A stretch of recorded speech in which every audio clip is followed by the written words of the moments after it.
Hi everyone, welcome to Korean Express YouTube channel. In this video, we are going to continue our journey of learning the Korean grammar. And with this, we learn some very important time expressions in the Korean language. So without wasting any time, let's go. Now, before we begin with this video, I want you all to give a brief introduction about what we are going to learn in this video.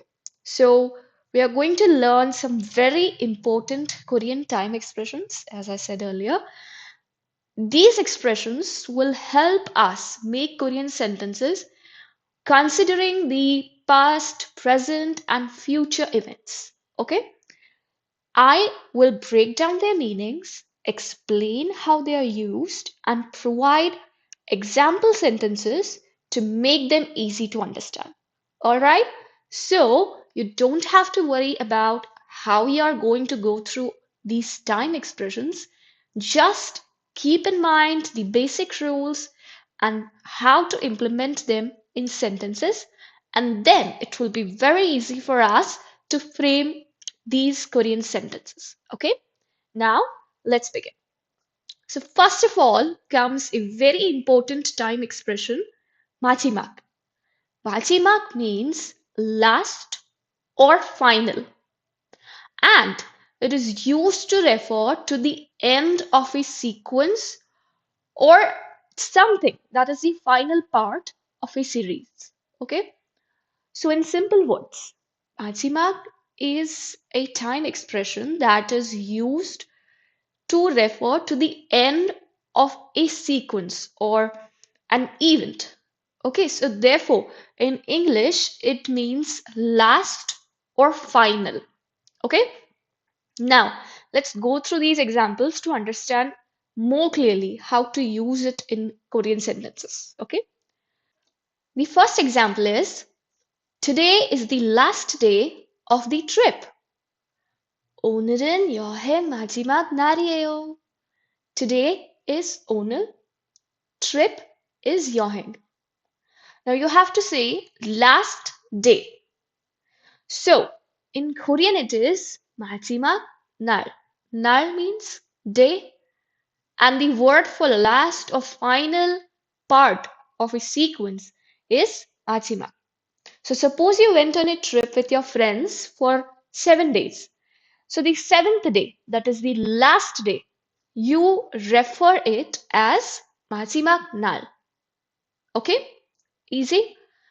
The time expression comes before day.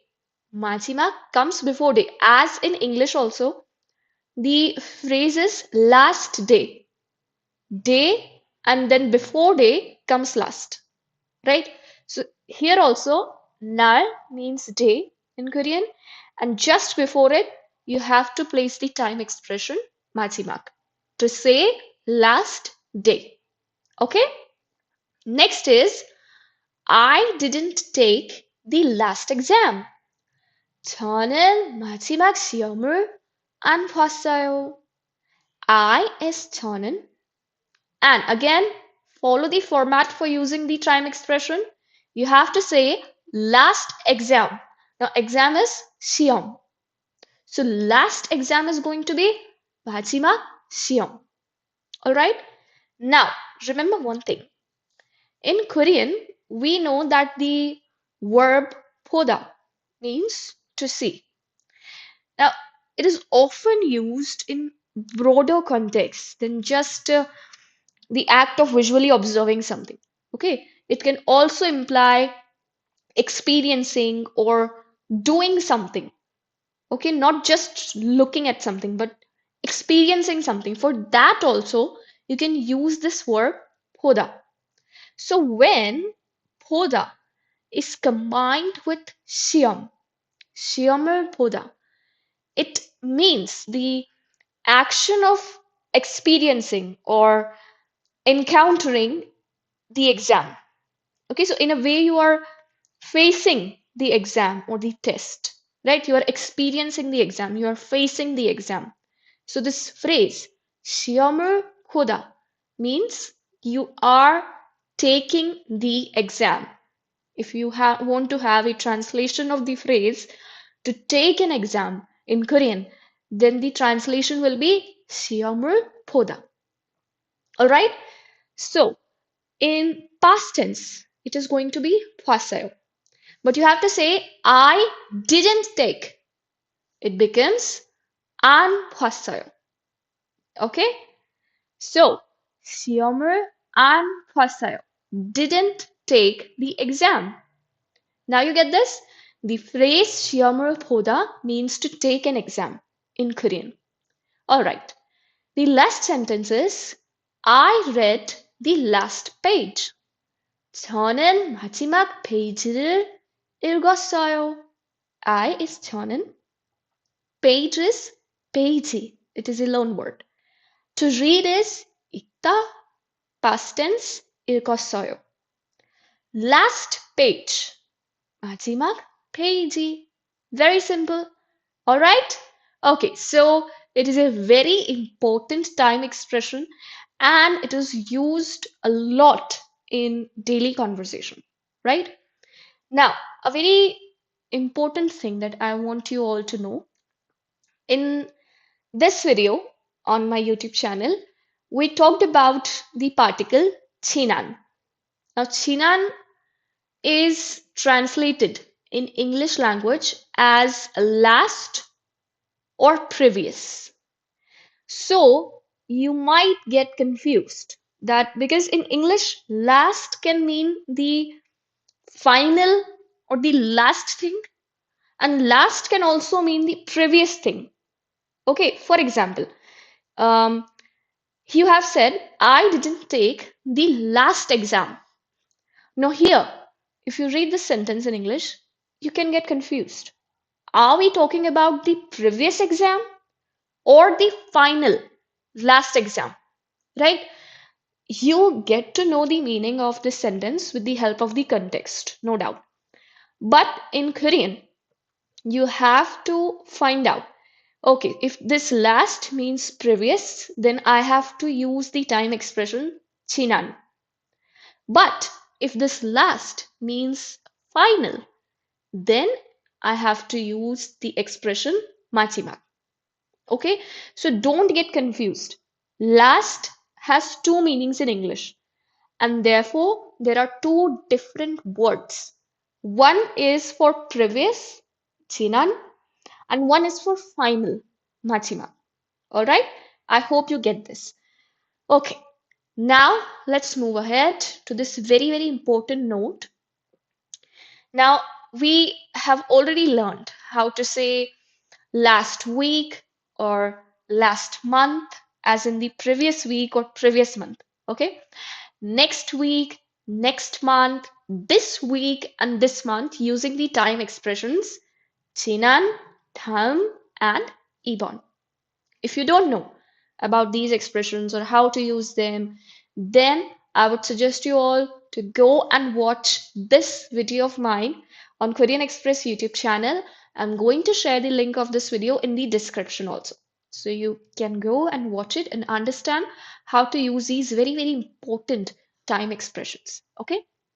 All right. But here is a point. These expressions, they cannot be used to say last year or next year or this year in Korean because the some different or some separate words are used for these. Okay, very, very important. You cannot say last year, next year, or this year using these time expressions 지난, 다음, and 이번 because there are separate words for these particular phrases. So now let's learn how to say last year, next year, and this year in Korean. Okay, so in Korean, last year is 작년.